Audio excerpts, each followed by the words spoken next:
Graça e paz, muito bom dia, povo de Deus. Um dia cívico, o dia da proclamação da República. Eu gostaria de falar com você hoje, mas num contexto espiritual, num conceito espiritual, numa análise segundo a nossa vida espiritual, realmente aquilo que é o reino de Deus sobre essa terra. O ideal da monarquia é que os reis fossem treinados e educados por suas famílias monárquicas desde muito cedo, para que amassem o seu país, lutassem pelo seu povo, até mesmo chegando à morte em alguns casos. Mas todas as guerras que sempre existiram foram para proteger espaços ou para aumentar espaços territoriais, assim dando sempre conotação ou importância ao poder do rei, ao poder monárquico ou à autoridade daquele determinado rei. E então nós nos deparamos no Brasil com uma situação de colônia, o domínio dos portugueses, que deu a monarquia no império no Brasil. Então ocorre a proclamação da República.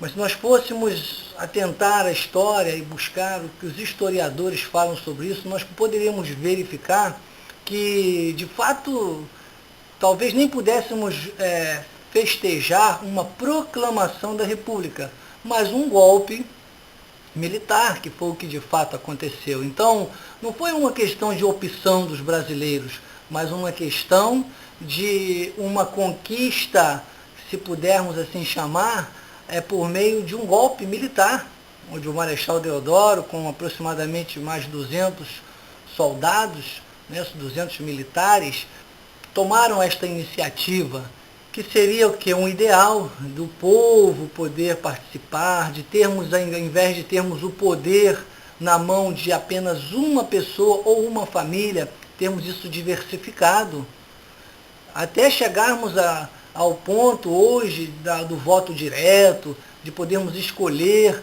os nossos líderes, e você vê o que tem acontecido por aí. Eu não quero aqui, citar nomes, nem ser crítico direto, mas você tem visto que a voz do povo não é a voz de Deus. Você tem visto que o povo tem escolhido coisas e pessoas erradas. Você tem visto como caminha a humanidade. Uma pessoa que poderia ser um excelente jogador de futebol ou treinador de um time de futebol, outra que poderia ser um exímio cantor, um ícone da música, talvez, quem sabe, e hoje está sendo colocado sem nenhum preparo, ditar leis. Outros que seriam tremendos comediantes, até admiro, lançam uma campanha política com, palavras que levam a ironizar toda a estrutura, e aí o povo gosta disso e se torna o político mais eleito do país. O que eu quero sintetizar com tudo isso, que eu poderia ficar aqui falando muito sobre vários aspectos nesse conceito, narrar várias situações até vexatórias que nós vivemos no nosso país. Mas o que eu quero trazer para você hoje não é uma palavra de desânimo, e sim uma palavra de ânimo. Eu quero falar para você que nós, como povo de Deus, nós como pessoas que temos o dom da fé, fazemos parte daquele roteiro que está em Romanos, do capítulo 8, completo, mas mais especificamente do versículo 29 ao versículo 30, que está conexo a Efésios capítulo 2, está conexo a Efésios capítulo 2, mais especificamente no versículo 8, que diz que nós temos um dom, que é o dom da fé, e que nos foi dado por Deus. Nós temos que ter uma postura diferenciada de toda essa estrutura da sociedade, porque a estrutura da sociedade é uma estrutura humana. E o que sempre provocou a falha, tanto na monarquia como na república ou qualquer outra forma de governo que se possa instalar nesta terra, é o egoísmo, o sentimento de egoísmo. E daí eu poderia atingir até os grandes complexos, porque proíbe-se o monopólio das empresas, a fusão muitas vezes ela tem que ser muito controlada. Por quê? Porque tudo isso tem muito a ver com uma busca de poder. Hoje você compra um produto aqui, outro ali, quando vai ver, de repente ele pertence a uma marca única. Simplesmente eles mascaram para não demonstrar este domínio sobre o capitalismo, que é uma forma de governo. Então, o fato é que o sentimento de egoísmo, ele é algo que ele é inato, ele está inserido na existência humana. A criança já nasce dizendo dá, dá, dá, dá. A criança já nasce preferindo o colo da mãe, porque sabe que lá tem o leite materno. Isso é normal, isto é natural. Mas existem dois sentimentos que podem dominar a mente do ser humano, que chamam-se egoísmo e individualismo.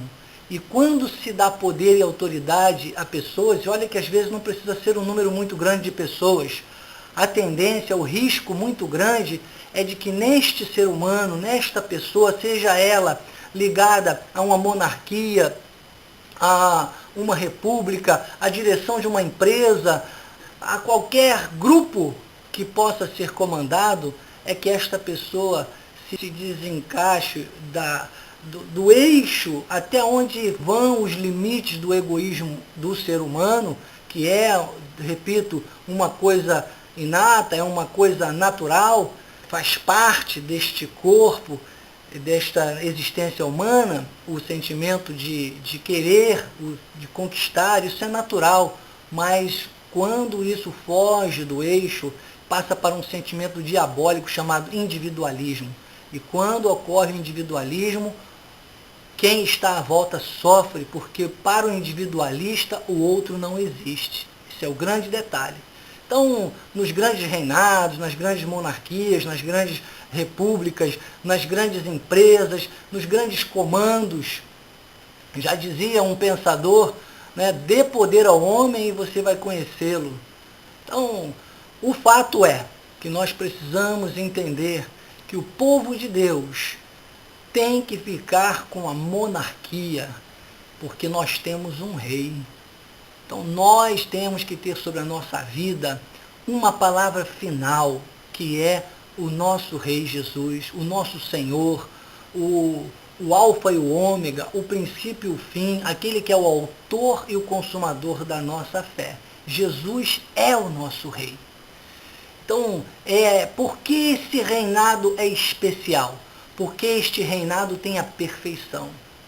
Ele se fez carne, ele habitou entre nós, ele sentiu as nossas dores, como Paulo diz lá aos Hebreus, ele foi tentado à nossa semelhança, mas ele foi gerado sem pecado, porque foi gerado por obra do Espírito Santo, por isso ele foi unigênito do Pai, ele viveu entre nós, ele se sentiu humano, sentiu as nossas chagas. Isaías diz que pelas nossas chagas, o castigo que nos traz a paz estava sobre ele, pelas suas pisaduras nós fomos sarados. Ele sentiu as nossas dores, as nossas chagas, e pelas chagas dele, as nossas chagas foram saradas. Ou seja, este egoísmo, esta coisa humana, tudo isso foi curado perante Deus. Deus consegue olhar para nós e consegue ver hoje o quê?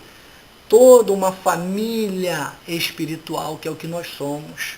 Então, depois de ser unigênito do Pai, ele passa a ser primogênito entre muitos irmãos, reina nesta terra os 3 anos de ministério com os seus discípulos, morre, vence o inferno, vence o diabo, resgata da mão do inimigo toda aquela autoridade que ele tinha sobre a vida dos eleitos de Deus, e hoje vive em nós como o nosso governo, como o nosso rei já nesta terra.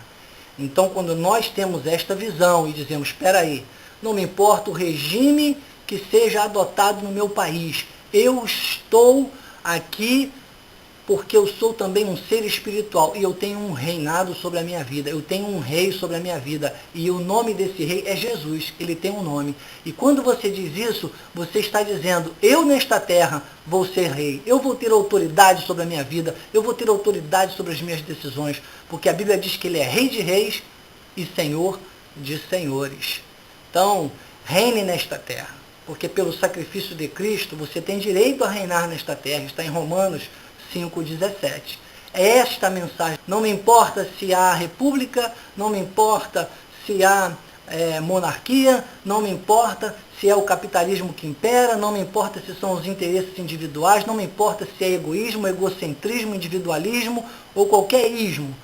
Importa que eu faço parte de uma pátria, eu faço parte de um reinado que é um reinado espiritual. Eu faço parte daquele que diz, eu sou o Senhor e não mudo. E quando eu entendo isso, eu tenho domínio sobre as minhas decisões. Não são os legisladores que vão dizer o que eu tenho que ser ou fazer, como eu tenho que conduzir a minha casa ou a minha família, mas é a palavra de Deus, é o Espírito Santo de Deus. É aquela voz que Isaías disse, olha, haverá uma voz que dirá, o caminho é este, andai por ele. Então assim Deus nos constituiu reino e sacerdote. Tendo Jesus como nosso rei, nós vamos ter o que? Autoridade sobre esta vida. Nós vamos ter prosperidade. Sabe o que é prosperar? Quando a palavra diz, lá no Salmo 1, que em tudo será bem sucedido, aquele que não se assenta na roda dos escarnecedores, que é bem-aventurado, que não se detém no caminho dos pecadores, onde o seu prazer está na lei do Senhor e na sua lei medita. Ele é o perfeito legislador. Ele legisla em prol dos seus filhos, em prol do seu povo. Quando também fala em Josué 1,8, que medita dia e noite neste livro, tenha cuidado de fazer tudo quanto nele está escrito, farás então prosperar o teu caminho. Prosperidade. Esta palavra prosperidade, que tem sido muito confundida pelo povo aí fora, não é dinheiro no banco. Porque eu conheço inúmeras pessoas hoje que têm milhares e milhares de dólares, mas são plenamente infelizes. Esta prosperidade é autoridade, é a segurança, é o que está em Provérbios capítulo 3, versículo 16.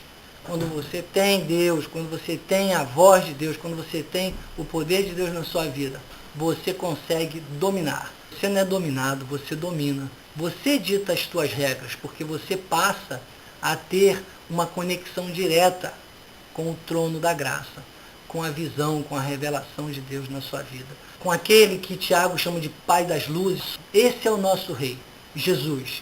Jesus, Jesus, Jesus. Jesus é o teu Rei e você é Rei nesta terra, para a honra e glória do Senhor. Amém, amém e amém. Graça e paz. Eu sou o Bispo Daniel Aneclé.